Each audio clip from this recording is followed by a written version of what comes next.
welcome to episode 93 of Open Play Podcast. Here with Mason and Preston this week. How are y'all doing? I'm doing pretty good. I'm just doing great. That's always good. Are y'all ready to talk about some changes that came down a couple of weeks ago? Yeah, I think we've had enough time to digest them maybe a little bit, let them sink in, see what's been going on with them. Yeah, definitely able to understand the actual impact of some of these changes, because some of them seemed a little weird. So, YouTuber, Hutber. Yeah, that guy that does stats did update his site for 11th. Stat check has not yet, but he's got some games listed. Not, a ton of games as of yet, but you can see where things are ranked right now for current stats, with obviously Deathwatch being the best faction with 7 players. I'm sure that it's not a skewed result at all. What's the filter on this? This is 11th minimum, 25 players. Orcs, number 1. Yeah, I mean, I don't really know anybody who'd be surprised by that. They were very obviously the best faction in the game, and then they got adjusted, but so did a lot of other things. My general opinion of the slate is that they tried to bring down the top more than they tried to bring up the bottom. So if all of the top armies got knocked down a little bit, then the top armies are still the top armies. They're just not quite so high. So yeah, orcs at the top, and then they stay at the top. I think that orcs maybe are a little more crowded in their S tier ranking, but I think that orcs are still one of the best or the best army. Dark Angels A tier by themselves. Eradicator squad, number 1 unit, hell yeah. 171 games. I'm a little surprised by that. I'm not gonna lie. It is 52%. It just means a lot of factions aren't doing good. I don't think Dark Angels are particularly doing well. It's also been 2 weeks, so Yeah, numbers are early. Emperor's Children, 50%, Sisters 50. There's a bunch of 50% factions. Yeah, the stinky factions are definitely got low percentages down there for sure. Yeah, I think anything in between C and A is kind of like your factions are fine. Like Dark Angels could be in C tier at 48%. C tier being what Hutber describes as C tier, not what we think. And I would also believe that. So I think this is more of a vibe check right here, where the vibes are that orcs are really good and factions like Chaos Knights and Astra Militarum and Death Guard are pretty bad right now. I'm not sure I quite agree with Tau and Tyranids being down there, but they are right now. Yeah, right. Like it's hard to say if some of the faction experts aren't playing them, maybe that can lower win rate a little bit. Definitely limit event wins. I think Tyranids seems serviceable. Yeah, I mean, Tyranids, 228 games, Tau, 229 games. I mean, it's also player base is not the largest for these. I just can't wait. So WTC is coming up, and I cannot wait for everybody who got into 11th edition and doesn't understand how 40k works to be parroting these lists that are going to be piloted and seeing what the top performing factions are and being this is what is broken and needs to be fixed. You know what I mean? Yeah. Because Teams it's actually a completely different game. When we say that, we're not just saying, oh, you have to think a little different about your list, or the pairing method is different. You are actually playing a different game than competitive singles. Yeah. In singles, it is okay if you win by 1 point, and then it's the same as winning by 99.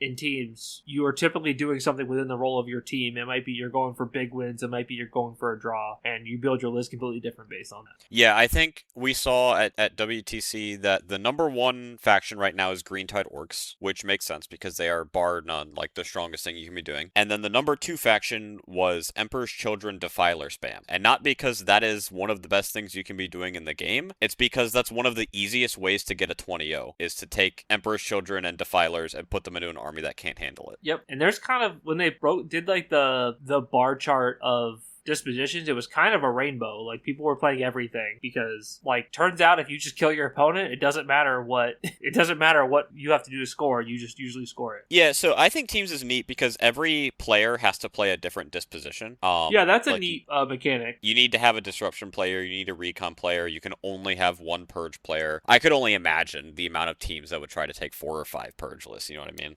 So I do like that aspect of Teams as well. And that definitely is going to affect your team makeup, because you're going to be well, I want to play this army because it's really good, but it can only play this one disposition, right? Or because you're taking Green Tide Orcs, nobody else can play Take and Hold. So then maybe your good Take and Hold armies like Thousand Suns are kind of getting edged out or have to pivot into something different. It's things like that is really interesting. I haven't played a Teams event yet, but I am looking forward to doing it. So speaking of dispositions, he's also got a chart for the most common dispositions.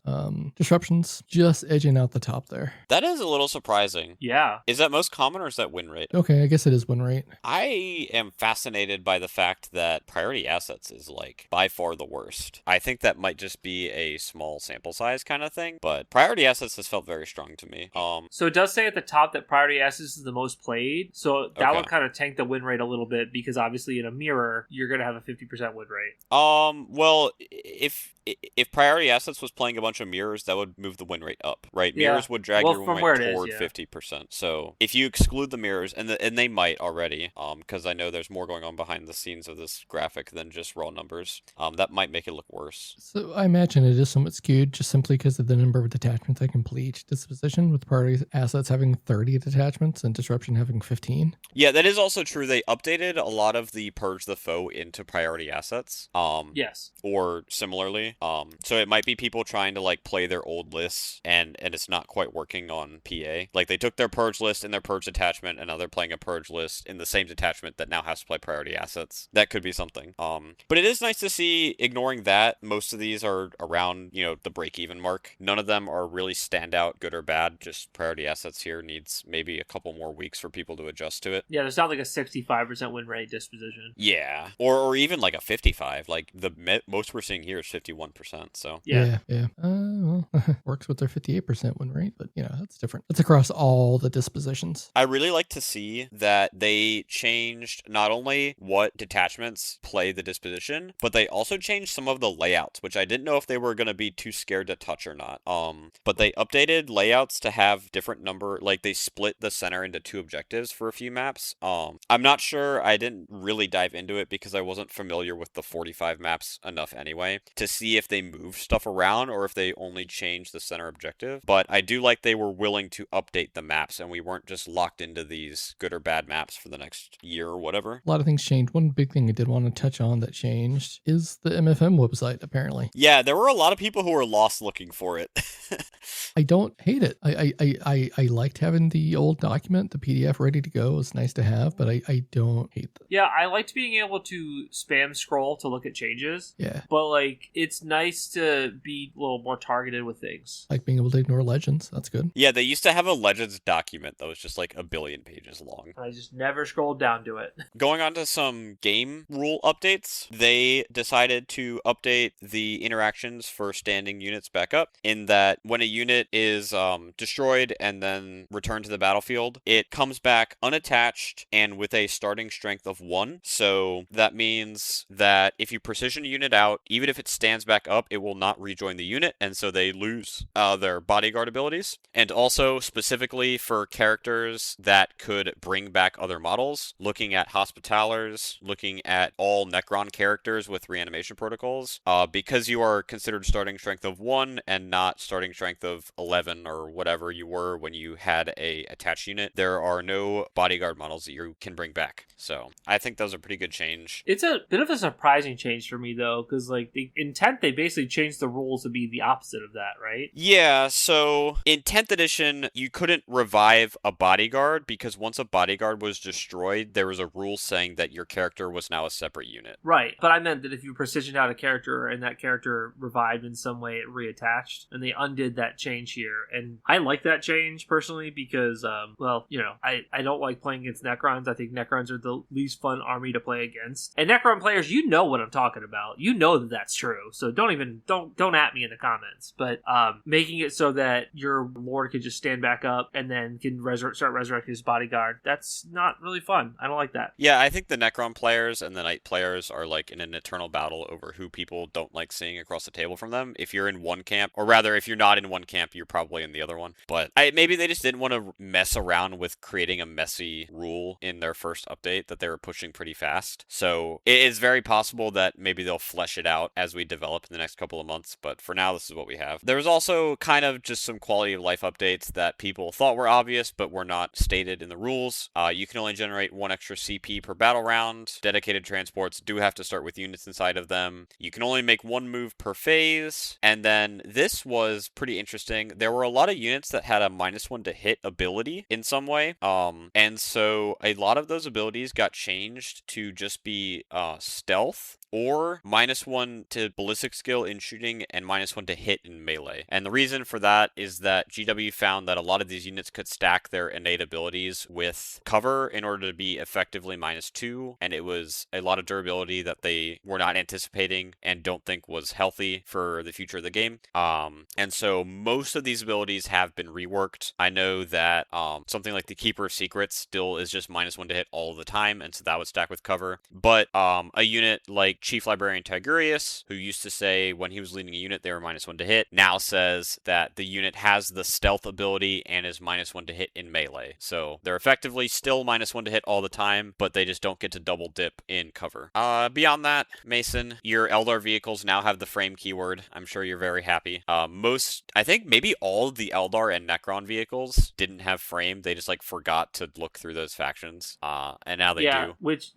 Now you could actually like get units out of a Ghost Ark and a Wave Serpent. So congratulations to that, because Jesus, did that not make any sense? And then there were some units that had the frame keyword that got it removed. Notably Custodes jet bikes and Screamers for demons now measure to the base again and not any part of the model, which healthy change. Didn't like that. But yeah, so that's it for most of the like game-wide sweeping updates. After that, we get into kind of the points changes here. So Sisters, they got a lot of points decreases. They got one notable increase again on Morven Vol, who has gone up for the past 2 years and will continue to go up forever. Maybe her codex will change her ability and she'll stop being 8 billion bajillion points. But until then, she went up again and everything else went down. And a lot of stuff went down like a real substantial amount, 5 or 10 points. And so Sisters Lisp ended up getting probably somewhere from 50 to 150 points back, depending on what they were taking exactly. But that's like, for Sisters, those are real points that you can do something with. Those are like real characters. Those are real units. So I think if you're a Sisters player, you're pretty happy with these changes. I think they were hit a little harshly before now to stop the old school Champions of Faith build from walking through the battlefields. But now they're more in line with where they should be, I think. I do like they brought Bringers of Flame down to 2 TP instead of 3. Yes, that was a good change. It was nonsense to be 3 points.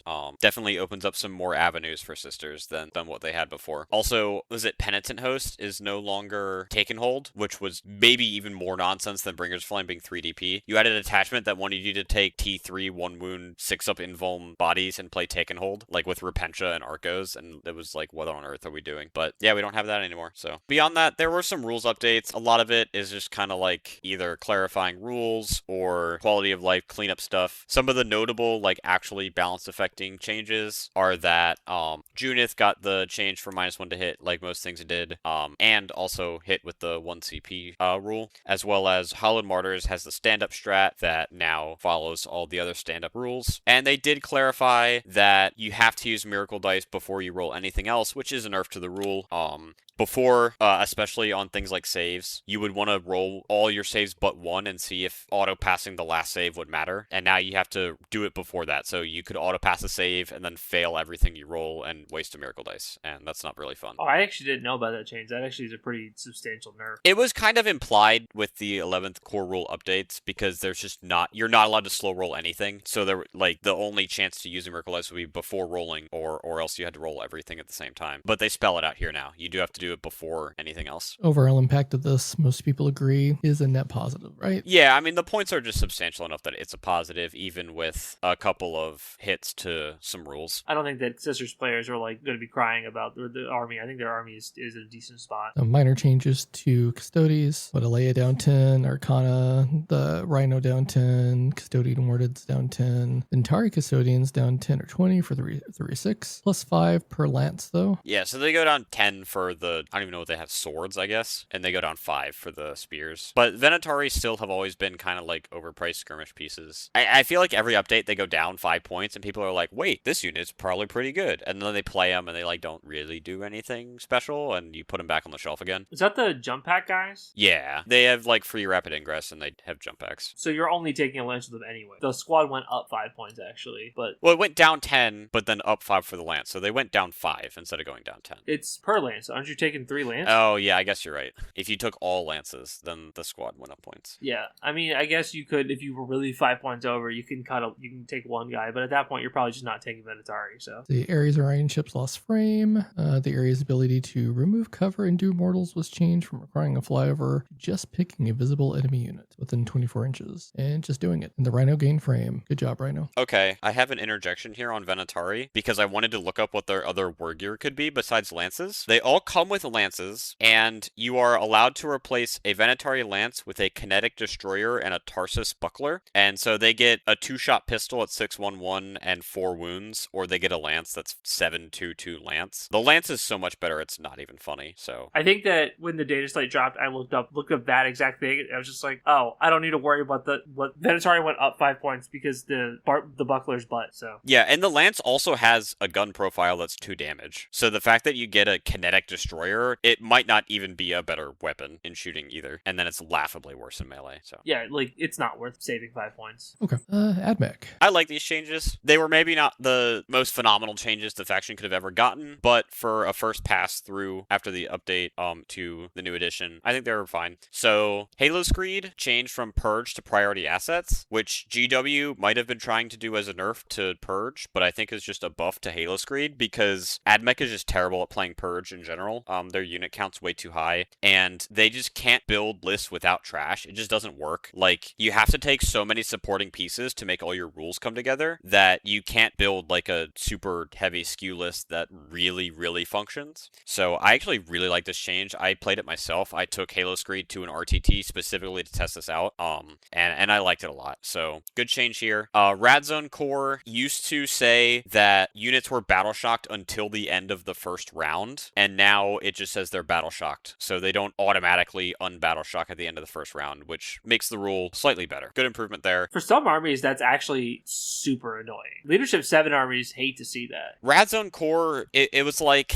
Let me see if I remember. At the start of the first battle round, then the opponent picks for all of their units. They can either take mortals on a 3-up, or they can become battle shocked and take mortals on a 5-up. And it used to be they would become battle shocked until the end of the first round, and then take mortals on a 5-up. And that was just very obviously the correct choice, I think, because you knew you were becoming unbattle shocked. So now it's a little bit more of a choice. And then finally, Skitarii Hunter Cohort, they removed extraneous text that just didn't work. It was like Sicarians more than 12 inches away had the benefit of cover, but Sicarians all have stealth, so they all had cover all the time anyway. Which is a little bit sad, because it means that they acknowledge that Skitarii Hunter Cohort rule is now worse, and they didn't really give us anything to compensate for it. But I still think it's a pretty good detachment, especially for 2 points. And then into some points updates. So the transport went down 10. Most transports in the game went down points, because GW realized that the new exploding rules were way worse for transports. So they gave a lot of transports in the game a little bit of points to compensate for that. And then they reduced the points costs for a bunch of the 6-man squad units, which is pretty okay. 6-man horses are nonsense. Horses are recon units. You don't want to take them in 6s. But going down for Cataphrons is pretty good because you do take those in 6-mans to do damage. Iron Striders went up 10 points for a max size unit, which is like, I mean, the unit was great, but I think armies are allowed to have good units. I don't know why they needed to go up 10. It's not like Admech were doing phenomenally well, or that chicken spam was like obscenely oppressive. It was just like you took 3-man chickens because they killed vehicles, and that's what you wanted your 280 point unit to do, and it just went up 10. But the really nice thing here is the Histari Exterminators went down 10 points. So the unit, I believe, released 3 months ago at 135, which I called nonsense on this podcast, and they're now down to 105. And that is a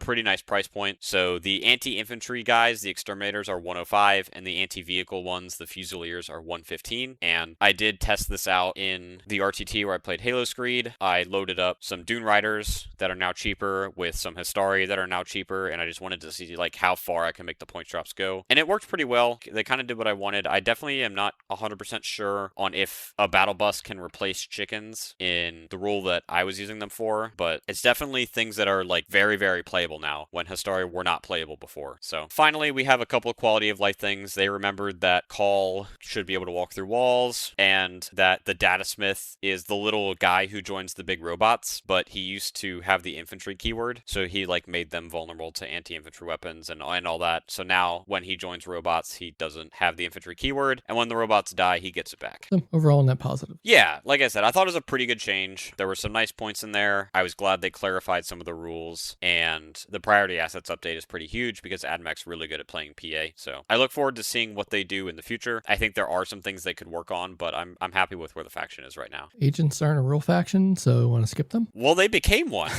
I can do this. I can do it in 30 seconds. Agents can now run 3 DP worth of detachments because before all their detachments were 2 DP or 2 DP or 3 DP. So now you can basically run any of the 4 regular detachments and Veiled Blade, and all the Veiled Blade enhancements went down. That's all. Oh, Eversor Assassins went down 10 points, which is actually kind of a thing. I don't think the Eversor is a thing. I have a friend who tried to play it religiously in 10th, and that model was like not. It was kind fun. of a thing. It's the same price as a Calidus. But you can only take 1 Calidus. Sure. If you really want 2 Lone Ops, it is probably the second best. I think the best thing for them is the fact that all their transports went down in points. Oh yeah, they do have the cheapest Chimera in the game. I always forget that it's like it might only be 10 points cheaper than the. It's now 60, so. Yeah, 60 points is pretty cheap for a Chimera. And 90-point immolators. A buff to Imperial Knights, if anything. Speaking of cheap, Obviously, Guard was the best army in the game. It was one of the best armies in the game. It was A tier, haha, funny joke. Those who know, right? That was kind of a niche reference. Yeah, some people were really mad at some other people on the internet because someone said Guard was good. But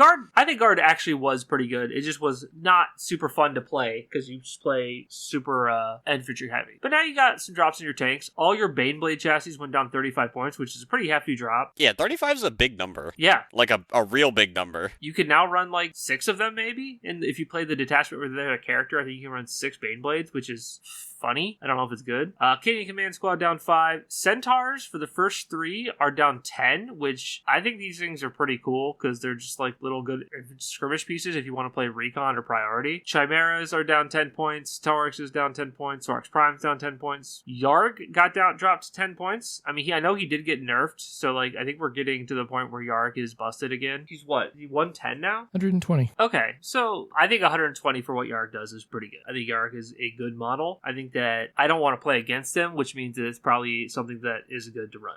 Carskins are good. Krieg went down. Carskins went down 10. Krieg Command Squad went down 5. Lehman Russ Commander went down 20. Lehman Russ Demolisher went down 10. That's probably not enough really to save them, unfortunately, because the Tempest's Command Squad and Aquilons went down 5 and Scions went down 5, but nothing else. That's all the drops for Guard. And I think that you probably want to take 3 Hellhounds if you want to play chassis spam, which means you just don't have enough points really to start spamming Lehman Russes. Like maybe you take 1 Lehman Russ, but I think you're probably gonna like your key firing point is gonna be like a Dorn or something like that. Something to take advantage of the Hellhound's stripping cover. Oh, a Valkyrie is now just a hover tank now. It's not a aircraft anymore. It used to have aircraft and hover, and people were like flip-flopping on which it was actually supposed to be. So yeah, they clarified that it is not an aircraft. Yeah, I mean, Guard is objectively better because of this. Yeah, they got zero nerfs, unless you consider the Valkyrie change nerf. But no, I don't think that something not being an aircraft is ever a nerf. I think that's always a buff. I think that the busted way to play Guard got a little bit better. Not busted, but like the top competitive way. Yes, the top competitive way. Thank you, Preston. I think that got better, but I think that traditional tank spam Guard got better too, which is what we like to see, because that way people like to play the game. Scion's deep strike in 6 inches is good, so I hear. Yeah, Scions still shoot hard even after the bridgehead nerfs. Grey Knights. Michael, you've played Grey Knights a little bit. Do you want to talk about them? Yeah, so some decent changes, I think, although I guess not.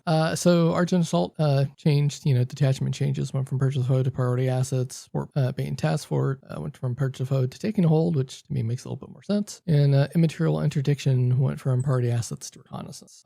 Points changes, Grandmaster Voltus went down to 15, Razorbacks down by 10, the Rhinos down by 10, but that's all part of the transport changes that happened. Brother Temporary Squad at 10 models went That 10 models went down 15 points. 360 is still pretty steep, but they're Terminators. And your strike squads went down 5 or 10, 215, 130 for 5 or 10 mags. Strike squads are always more expensive than I think they are. Every time I look at the points, I'm like, all right, I know this is an expensive 5-man battle line squad. I think they're 100 points. And then like I look at it, I'm like, oh, they're 115. And it's like absurd. Yeah, and for what they do... They sticky. They have 2 up armor save and they have sticky. And they get like a heavy weapon. And then Nemesis Force weapon. That is pretty much what they do. Yeah, they're like if Intercessors had a 2-up save and didn't have 20 shots at 4-1-1 and shooting. And yet are inexplicably way more expensive. Rules changes, handful of stuff. The Thunderhawk gunship lost frame. A lot of detachment changes. I'm not going to go over all those, honestly. Overall, the general feeling seems to be they're a slight loser based on what changed, but I mean, they do have some point decreases, but it is Grey Knights. Grey Knights have not been great. I mean, they weren't great near the end of 11th or 10th rather, and they aren't great now. Yeah, I think that Grey Knights just need to get rolled back in with Agents of the Imperium, because like, and you should be able to take a certain amount of Grey Knights. Like as a 1DP detachment, you can take some Grey Knights and you do stuff, because they don't seem to know what they want to do with them as a standalone army. I'm sorry, they just don't. Oh, the copium is look at their refresh this year with their codex, right? Didn't that we said last codex? Yeah.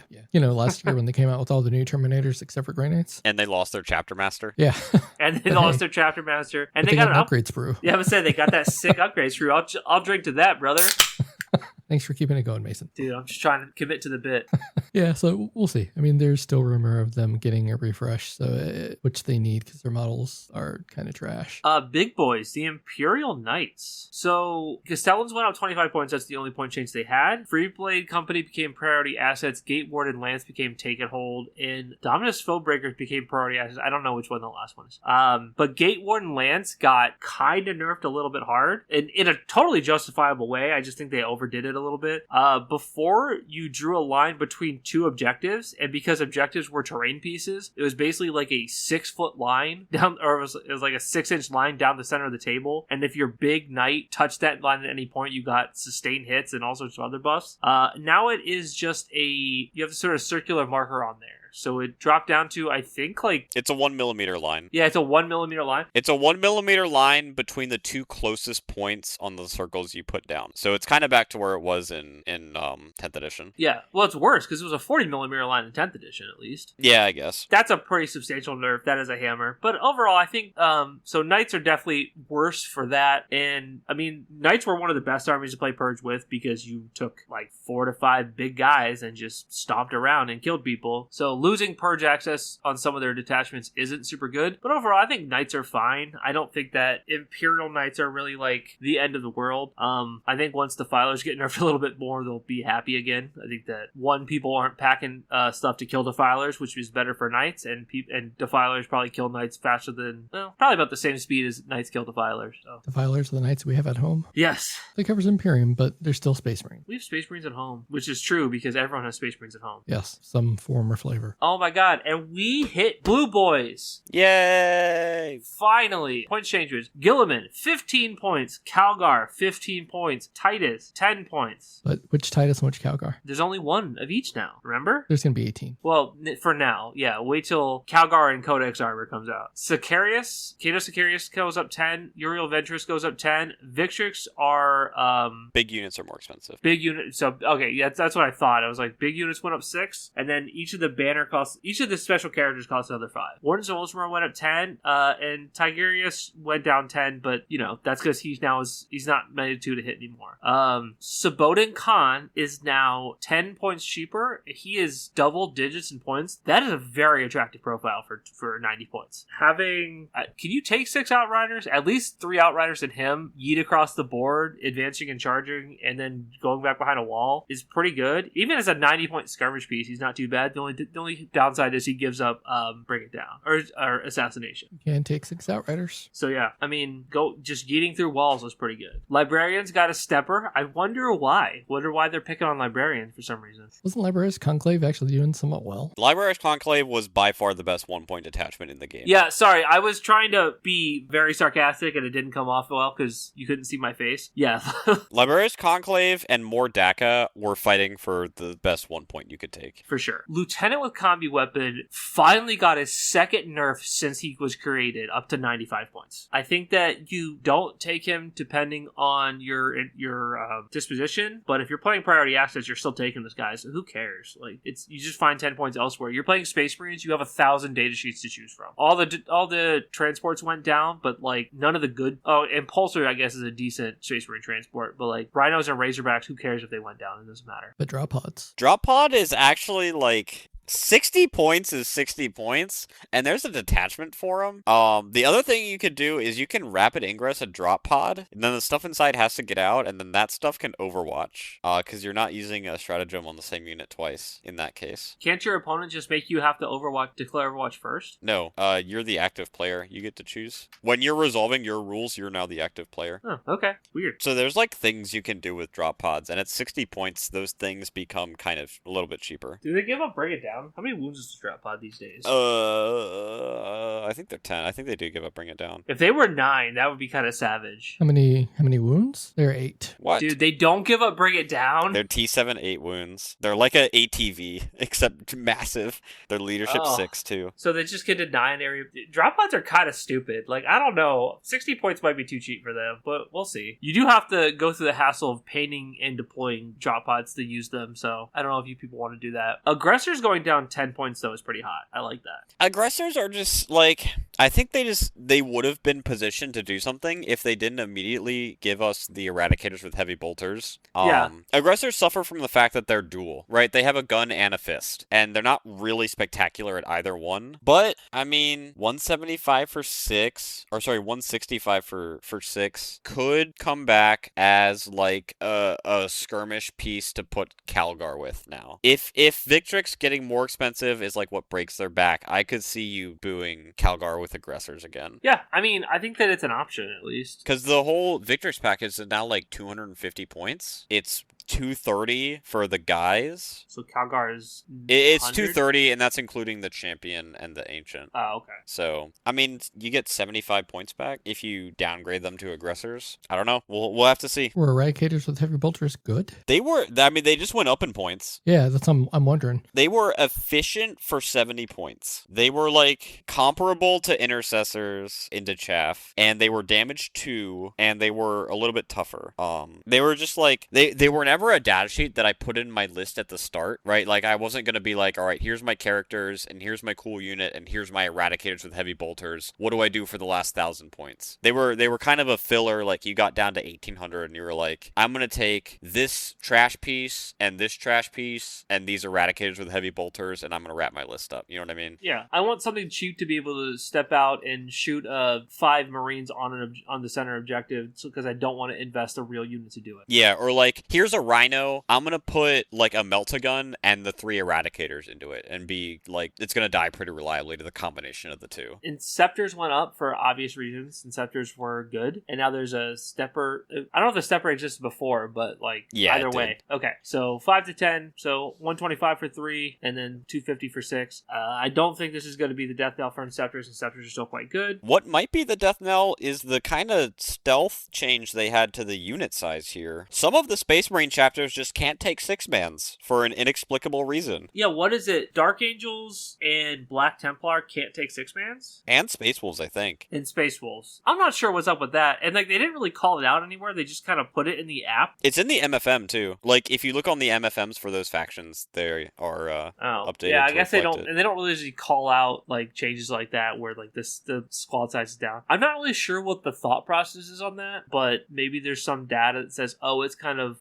busted if Dark Angels can run 6 Inceptors. I think the only Space Marine faction that still can do it is Blood Angels. And Codex compliant ones. Yeah, and Codex Marines. Yeah, which Blood Angels like have all the jump pack support, so it seems like if anyone can abuse it, they can. But yeah, they do have Angelic Inheritors, I think, is the jump pack detachment. And there's the other Angelic one. There's 2 Angelic detachments. One's a 2 DP, or one's a 3 DP, one's a 1 DP. Whatever detachment is just like you uppy downy a jump pack unit every turn. turn. Yeah, that's Angelic Inheritors, but I think that Angels of Grace or something like that, it can also do it as well. Yeah, I think that... and then there's the new jump back detachment, but you can't uppy downy stuff in those. Then we have Inferno Squads going up 10 was not really on my bingo card. I'm not really sure why. They were good in Forge Fathers, which was a pretty standout detachment. Oh, yeah, that was having success at the end of 10, so it makes sense that it would continue into 11th, because it, flavors play 11th pretty well. Obviously, Stern Guard went up. They didn't really need to with the changes that we'll get into when we talked about Liberius Conclave, but that's fine. Vanguard Veterans going up 5 to 10. Vanguard Veterans are good, so that's fine. Now you have an option for 2 damage ones as also. So, oh no, the Rep-X went up 15 points. How will we ever survive? Thank God this piece of shit tank went up. I hate these things. They're really what they are is a waste of my time, because I know they're going to kill the thing they shoot. It just takes 10 years to get there. I'm like, I wish you had just 4 good shots instead of 78 like mediocre ones. Like, leave me alone. And then thank God also, like, they can't reroll hits on Overwatch anymore, because like having a Rep-X Overwatch you, I'm just like, are you done yet? Are you done yet? Walk away from the table, come back in 10 minutes. Sword Speeder Hammer Strike up 10 points, and then there's a stepper for your third one. I think Sword Speeder Hammer Strikes are good, and then the Land Speeder went up 10, but they got rid of the stepper. Those new Land Speeder models are pretty good too. I definitely underestimated how much firepower those things put out. Especially with the toe-in changes. They're just fast. They do like reasonable damage, especially turn 1 and 2 when you are able to oath the thing they want to shoot, because not much else is like kind of in the game yet. And they don't give up Bring It Down. They don't give up Bring It Down. You're not really like risking giving up some early game points to an opponent for it either. Yep. You toe in and then you fire and fade out of the terrain, so they have to kind of angle for you. And with their weird oblong bases, like, and free pivot. With the pivot, even moving 1 inch, you're basically moving 3 inches off the terrain. Devastators went up with the twin landscapes, went up to have 5 points for this weapon, which is usually what they were running too. I think that some people, Mark Hertel, friend of the pod, he had used some gravity guns against me at one point when I played him. But I think most people are running the last cannons. Gladius and Blade of Ultramar, see the Artificer armor and the armor of Antonius go up 10 points. That enhancement was cracked, so it totally makes sense. And then the Flesh of Weak enhancement for Ironstorm Spearhead doubles its price to 20 points. I don't remember what that enhancement does, to be honest. Maybe it's a Feel No Pain if you're within 3 inches of a vehicle. Anyway, the Vengeful Host is now legal. It is, and what was it? Priority assets? Flesh a Week is a Fort Feel No Pain. Just flat? Oh, yeah, that's pretty good. Oh, I was thinking Ironstorm, the vehicle detachment. Ironstorm Spearhead is a different detachment. That's the Iron Hand specific detachment. Oath of Moments plus Winter Wound Kicker now has additional claws. I actually didn't know this. They just clarified that you can't combine Codex Marine detachments with other Marine detachments and get +1 to wound. They just basically reiterated the Bloodless Angels thing, right? You can't do that? Yeah. Ah, okay. Everyone kind of knew that, but they just put thought to paper. Stormlance got changes to 2 of its stratagem. Shock Assault triggers in the fight phase. It no longer requires the mounted keyword and no longer allows you to reroll charges. You just get Lance. It's nice that it works on anything, but Yeah. the stuff you were using on before, it gets worse at, like bikes. I guess non-Space Wolf and non-White Scar players enjoy this change. Everyone else is like, oh, that kind of like those two factions are like, that kind of sucks. Ride Hard, Ride Fast no longer applies -1 to hit, so you will not be able to push units to 2. Yikes. It used to be -1 to hit and wound and shooting, and now it's just -1 to wound. Yeah. Is it at 2 CP? Or is it still 1? Is it 1 CP? No, now? it was 1. Oh, I'm was it? almost Okay. certain. All right, well, that's fine. Spear Point Task Force sees evasive maneuver stratagem, same, so you don't get, it's same detachment, so who cares? It's good to get the same changes. Librarius Conclave, though, this is the big thing. Fusillade now gives the model units lethal hits instead of anti-monster vehicle 5. I thought there were 2 changes, but that's just enough of a 1. That is a big nerf. Yes. Doesn't even give you crit 5s or anything like that, so like lethal hits is not the same. And I think, didn't the points go up? Did it say that? No, Fusillade didn't go up in points. Sternguard did. Sternguard and the Librarian went up in points. So like the unit's more expensive, and you just don't ever take this, I don't think, anymore. Yeah, lethal hits is actively detrimental to what Sternguard want to do. So you can take Fusillade, but just not on Sternguard. Yep. Temporal Corridor now allows you to make an Ingress move in your next movement phase, and specifically allows you to do so first turn. So I think there was a lot of these abilities had some discussion about whether or not you could do it in the first turn, and now it just is you can in this instance. Blade Guard Veteran had their data sheet ability changed, so it's now you get either +1 to hit or -1 to be hit instead of rerolling 1s to hit or 1s to save. I think this is is just kind of future-proofing for the codex. I think this is what they're going to be in the new codex. Their data sheet roll. Hitting on 2s is good. Rerolling 1s is good. I know some detachments are going to like this change. Some detachments are not. It just changes what they do. Captains can no longer join Blade Guard or Hellblasters unless they have the correct equipment. Okay. They just need a plasma pistol for Hellblasters. That's so stupid. I don't know why. It's like, strap a pistol on. You can still walk forward with your power fist and power sword. Your chaplain with a jump pack can equip a pistol. Great. That's what I wanted my chaplain to be doing. Company heroes can now be fielded naked and no longer have to have a captain or chapter master unit attached. That's a weird change. I mean, I don't know why you would do it. I guess it's nice to have the option. It's kind of it kind of puts them in the space like old wardens, right? Where wardens were obviously intended to go with characters, and then people were like, "Wait a minute, this unit's like kind of tanky for 90 points or whatever." So company heroes might eventually fit that role, but I think all their rules only work when they have a character. So they I mean, they're still four wound marines, I guess. That's not bad, but they're still a little expensive, and like they're 3-up saves, so they're no invuln. They kind of just get slapped a little bit, but what do I know? Intercessors get their extra attacks with bolt rifles against a single target you choose, so even if you split fire. I didn't know they couldn't split fire. The rule used to say if all models target the same enemy unit, you get +2 attacks. I just know that every time someone shoots with the intercessors, they just roll a bunch of dice, and then they end up killing like one marine, unless they use some sort of strat or something like that. We talked about Tigreus and his stealth change. Definitely is a flat out nerf. And Vanguard veterans can now get a better melee weapon, and they can still take shields though, right? So they can take a shield and a shitty melee weapon, or a mastercrafted power sword. I have been avoiding looking at Vanguard veterans until the codex comes out because they're just in the weird limbo of getting a new data sheet and not having a codex yet. So I can't honestly say. That's fair. That's what I'm going to assume happened. So overall, Space Marines got nerfed, but Space Marines were a great army, so it's not the end of the world that they got nerfed. I don't think that anyone is really like, oh, Space Marines needed buffed. Space Marines are not in a bad place. I think all Codex chapters that weren't Ultramarines got like slightly buffed, and Ultramarines got nerfed. Black Templar. 3 of their detachments changed. Godhammer Assault Force is now purged. It went from Disruption to Purge the Foe. Is that the only one that changed to Purge the Foe in the data sheet? Living Miracle, that's the Emperor's Champion.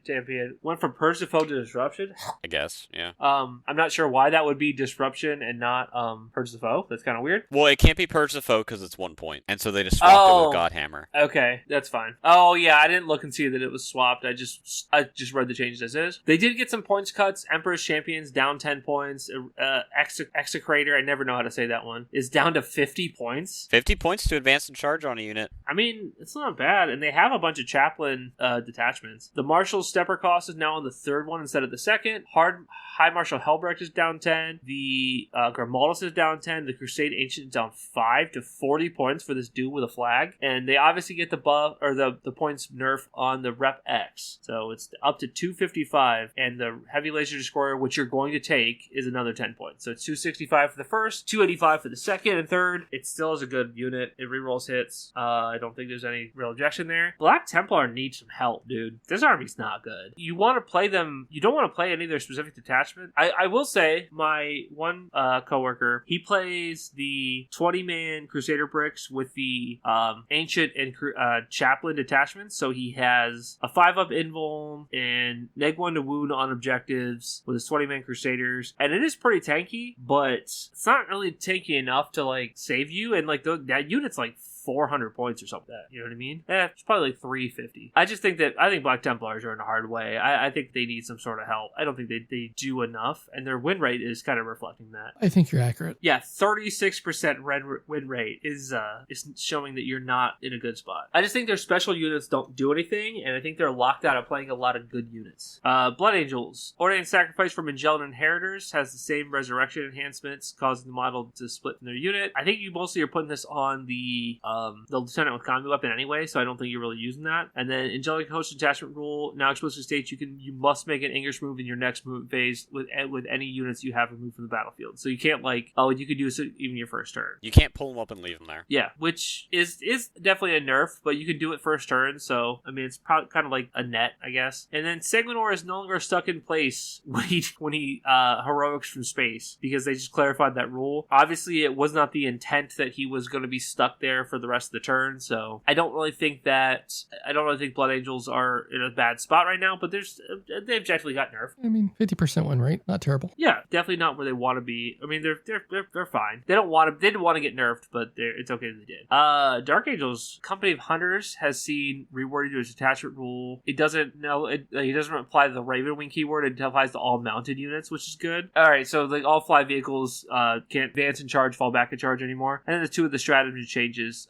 Death on the Wind, it now gives you advance and charge. So like your non-Raven Wing models, like the Lion or your Deathwing Knights can advance and charge. The Talon Strike saw a rework, and now it's going from +1 to hit, +1 to wound on enemy infantry characters. It just gives Lance to an Adeptus started unit at the start of the fight phase. Yeah, actually, this is probably decent now because the hazardous changes helps Deathwing Knight, not Deathwing Knights, Raven Guard Knights, Raven Wing Black Knights is what they're called. Helps them a lot. And then the Shroud of Heron enhancement from the Unforgiven Taskport is, it does the same resurrection thing as before. Okay. Yeah, one of the many change with the resurrection change. The Nephilim Jet Fighter, ladies and gentlemen, went down 15 points. Is that the one with the stasis bomb thing? That's like a funny haha thing. I don't think that people are going to be taking the Nephilim Jet Fighter, but it's fine. Ravenwing Black Knights saw their stepper cost removed. Ravenwing Command Squad went down 5 points for the first 2 units. It net gains a stepper.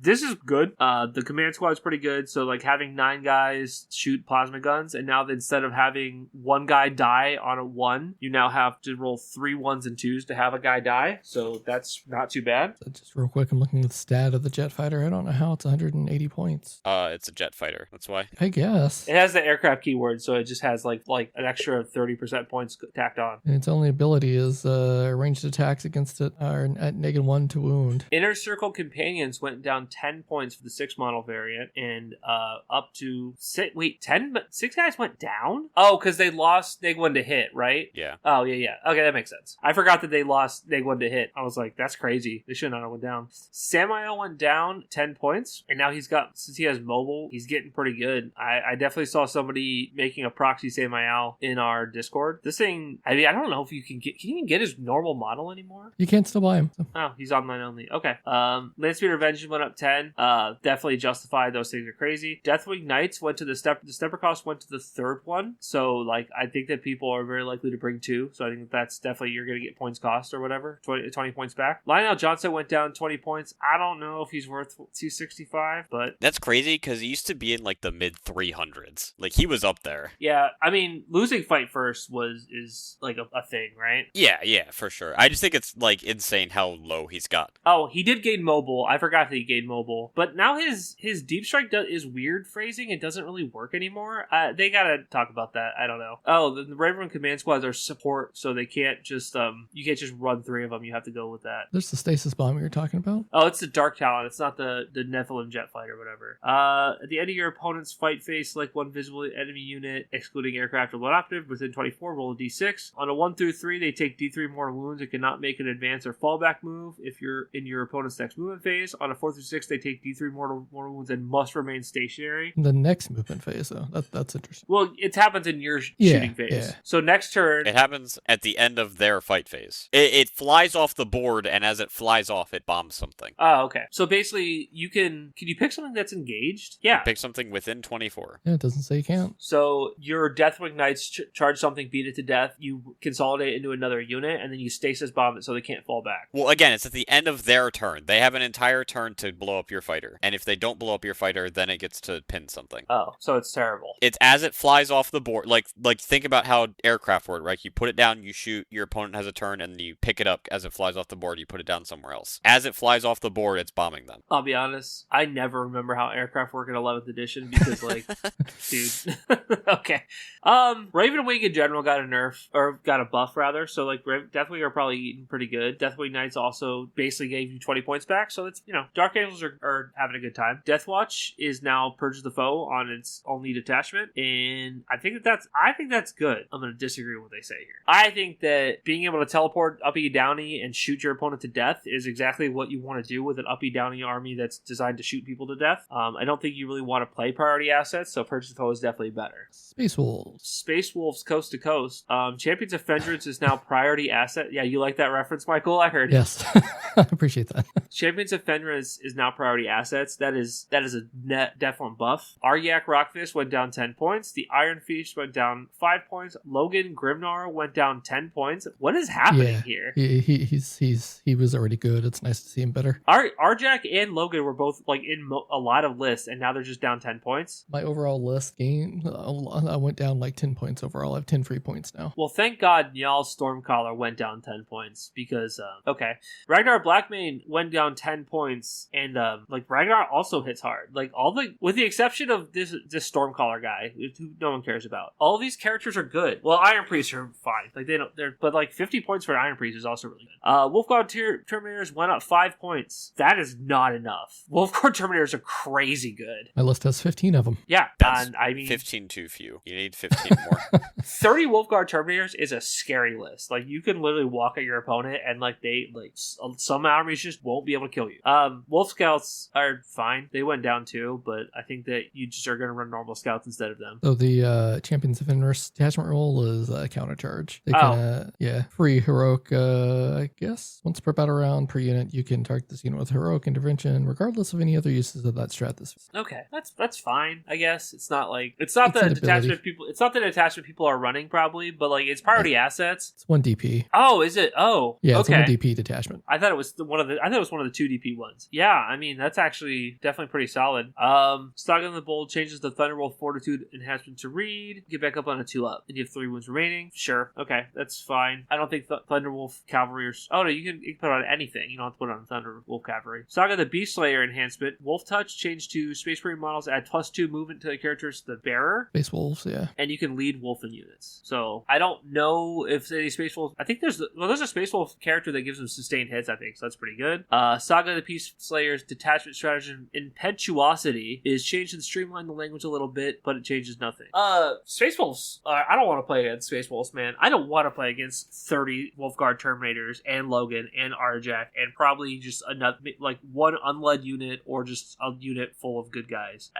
I hate 30 Terminator lists. I don't like the fact that they're popular. I don't like the fact they're successful, and I don't like the fact that GW just made it better. Yeah, I need to try my list in TDS. I have all the models. I just need to actually see how it plays. I hate people's fun when their fun is 30 Terminators. I said it here. Overall, Space Wolves, thumbs up. Yeah, Space Wolves had a good time during this slate for sure. If I only had 15 more Terminators, though, you know where I could get some? I think there's a little shop called Warpfire Minis. They're in Florida, but they do ship internationally. And I bet that you could find an affiliate link in our podcast description. And they sell below MSRP. And using the link costs you no additional dollars, but it supports our podcast. Wow, it costs me nothing extra and I get a discount? Yeah, absolutely. That's great to know. I appreciate that information. I know where I'm going after this podcast. To Ocala, Florida. Someday I want to go down there. I do want to visit the shop. I do too. So I think that's it for 1 week. We're going to split this off and do the last 2 major factions next week. We talked about Marines for like half this episode, so people probably don't want to listen to more talk. Email us, openplaypodcast@gmail.com. Join the Discord, links in the show notes. Use the affiliate link Mason mentioned. It's also in the show notes. It's in the Discord. Ping us. I will send it to you. Cost you nothing. You get the standard discount and it helps us pay for the show. We have Patreon. Join it or don't. We'd prefer you join. Helps out the show. $1 a month. Anything helps. Other than that, go play 11th. It's a lot of fun. I'm enjoying it. But y'all have a good week, good games, and have fun. See y'all. Good night, everyone.